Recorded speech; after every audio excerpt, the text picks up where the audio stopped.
Hello everyone. आज के lecture में हम लोग डिस्कस करेंगे टाइप 1 हाइपर सेंसिटिविटी के बेसिक कॉन्सेप्ट और उसका क्या रिलेशन है एलर्जी से। देखिए, हमारे इन्वायरमेंट में बहुत सारे डस्ट पार्टिकल, बहुत सारे ऐसे एंटीजन्स होते हैं जिनकी एंट्री से हमारी बॉडी में अगर उनका एक्सपोजर हो तो हमारा इम्यून रिस्पॉन्स तुरंत रिएक्शन जनरेट करता है, उसके प्रति सिम्टम डेवलप करता है। जैसे आपको छींक आ जाना, आपकी बॉडी में रेडनेस आ जाए, ओके, तो ये सब एक टाइप 1 हाइपर सेंसिटिविटी का बेस्ट एग्जाम्पल है। तो जब आपकी बॉडी में एंटीजन के एक्सपोजर से तुरंत सिम्टम डेवलप हो तो उसको हम बोलते हैं इमीडिएट हाइपर सेंसिटिविटी।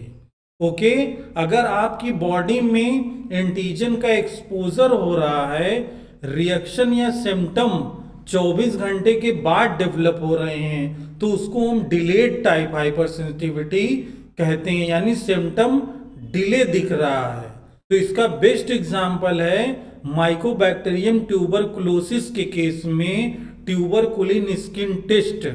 हमारी स्किन में एक इंजेक्शन दिया जाता है तो उसमें इंफ्लामेशन 24 घंटे बाद दिखाई पड़ती है, तो इसीलिए हम बोलते हैं delayed type hyper sensitivity. You have clear. अब हाइपर सेंसिटिविटी में ह्यूमोरल इम्यूनिटी का भी रोल होता है, सेल मीडिएट इम्यूनिटी का भी रोल होता है, लेकिन टाइप 1 हाइपर सेंसिटिविटी में इम्यूनोग्लोबिन ए का, इम्यूनोग्लोबिन ई का सबसे इंपॉर्टेंट रोल है, और इसमें मास्ट सेल, बेसोफिल सेल का बहुत ही इंपॉर्टेंट रोल है टाइप 1 हाइपर सेंसिटिविटी डेवलप करने में। तो देखिए यहां पर ये मास्ट सेल है, इम्यूनोग्लोबिन ई है, तो जब हमारी बॉडी में एलर्जिन यानी जो भी एंटीजन एंट्री करता है तो उससे बाइंड होगी इम्यूनोग्लोबिन ई, और वो इम्यूनोग्लोबिन ई स्पेसिफिक होती है एफसी रिसेप्टर के प्रति, यानी मास्ट सेल पर एफसी रिसेप्टर होते हैं, लोकेटेड होते हैं। तो एफसी रिसेप्टर की हाई एफिनिटी होती है इम्यूनोग्लोबिन ई से। ये मेन कॉन्सेप्ट है। तो पहला एंटीजन आया इम्यूनोग्लोबिन ई के साथ मास्ट सेल पर, फिर दूसरी एंटीबॉडी आएगी, इन दोनों के बीच में एंटीजन के एक्सपोजर से क्रॉस लिंकिंग होगी। ध्यान देना यहां पर। अब क्रॉस लिंकिंग देखिए दिख रही है, तो इससे हमारी मास्ट सेल एक्टिवेट हो जाएगी, बेसोफिल सेल, और इससे क्या होगा, इसके अंदर जो हिस्टामीन है, ओके, और सीरोटोनिन है, और बहुत सारे ऐसे फैक्टर केमिकल होते हैं, रिलीज होते हैं, ग्रेन्यूल्स जो होते हैं रिलीज होते हैं, इसी को हम बोलते हैं डीग्रेन्युलेशन। ओके, और इसी से उस एरिया में रेडनेस आ जाएगी, आपकी बॉडी में तुरंत कोई एक्टिविटी दिखाई पड़ती है मास्ट सेल के एक्टिवेशन से। You have clear. अगर एलर्जी बहुत ज्यादा है, कुछ लोगों को ठंड से एलर्जी हो जाती है, पॉलन ग्रेन से, जो देखिए फ्लावर को हम लोग उसके फ्लेवर को सूंघते हैं तो कभी कभी उससे भी लोगों को एलर्जी होती है, और बहुत सारे केमिकल से एलर्जी हो जाती है। तो अगर री एक्सपोजर बार बार हो रहा है इन्वायरमेंट से, तो वो बार बार आपकी बॉडी में एलर्जिक रिएक्शन दिखाई देते हैं। तो उसको कम करने के लिए हम एंटी एलर्जिक ड्रग लेते हैं, एंटी हिस्टामीन या स्टेरॉइड्स लेंगे, तो उससे इमीडिएट एलर्जी आपकी कम हो जाती है। You have clear. तो देखिए यहां पे लिखा हुआ है mast cell lead to production of two types of mediator, primary mediator और सेकेंडरी मीडिएटर। देखिए यहीं से क्वेश्चन आता है।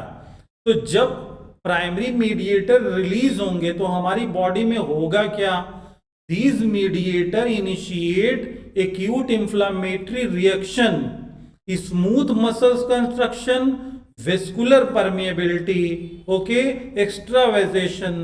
तो ये सारी चीजें आपकी बॉडी में दिखाई देंगी। ये किसकी वजह से, टाइप 1 हाइपर सेंसिटिविटी की वजह से। स्नीजिंग है ना, रनिंग नोज है, कभी कभी ठंड में नोज से वाटरी एक पानी आने लगता है, हमारी आंखों में जलन होने लगती है, ठीक है, तो ये सब इमीडिएट हाइपर सेंसिटिविटी के एग्जाम्पल्स हैं। ओके, देखिए यहां लिखा हुआ type 1 can be anaphylaxis, atopy, severe whole body reaction, it is very allergic reaction. कुछ लोगों में जेनेटिकली भी हो जाता है। ओके, अगली स्लाइड में हम लोग बात करेंगे इसके बारे में। देखिए यहां पे लिखा हुआ है कि atopic allergy is heredity to develop allergic reaction to antigenic substances like food, insect and pollen grain. तो कुछ लोगों को, जैसे कुछ फूड भी ऐसे हैं उनके खाने से उनमें कुछ ऐसे केमिकल्स हैं, ऐसी चीजें जिससे एलर्जी हो जाती है लोगों को। तो ये सब चीजें इमीडिएट हाइपर सेंसिटिविटी इनिशिएट करती हैं। तो इमीडिएट हाइपर सेंसिटिविटी में कुछ की पॉइंट्स हैं, आपको ध्यान देना है। पहला, इसका मेन रोल किसका है? इम्यूनोग्लोबिन ई का। इम्यूनोग्लोबिन ई किसके लिए स्पेसिफिक है? मास्ट सेल पर एफसी रिसेप्टर पाए जाते हैं। ओके, ये ऑप्शन में वो लोग दे देंगे। ये FC receptor high affinity to antibody immunoglobulin E. Okay, अब इस मास्ट सेल से दो एलर्जिक केमिकल रिलीज होते हैं, बहुत फेमस, हिस्टामिन, सीरोटोनिन, और बहुत सारे कीमोटैक्टिक फैक्टर्स हैं, हेपेरिन है, ये सब रिलीज होते हैं। ओके, इसको कम करने के लिए हम एल्टी एलर्जिक ड्रग लेते हैं, जैसे एंटी हिस्टामिन लेंगे, स्टेरॉइड ले लेंगे, तो इससे इमीडिएट आप एलर्जी को कम कर सकते हैं। You have clear?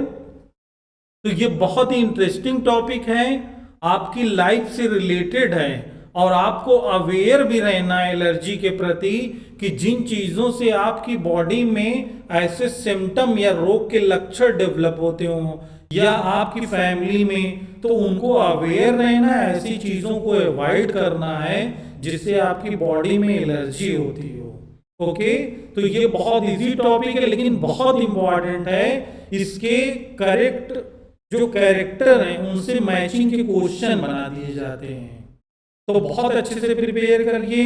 हमारे जितने भी लेक्चर हैं वो एक टारगेट बेस्ड हैं, सी पार्ट में हर जगह से क्वेश्चन आता है, तो जिस टॉपिक से क्वेश्चन आ रहा है वही हम अपलोड कर रहे हैं रेगुलर आप अपडेट रहिए। और हर लेक्चर से रिलेटेड 5 से 6 क्वेश्चन मैं डेली खुद का जनरेट करता हूं, क्रिएट, वो कहीं से कॉपी पेस्ट नहीं है।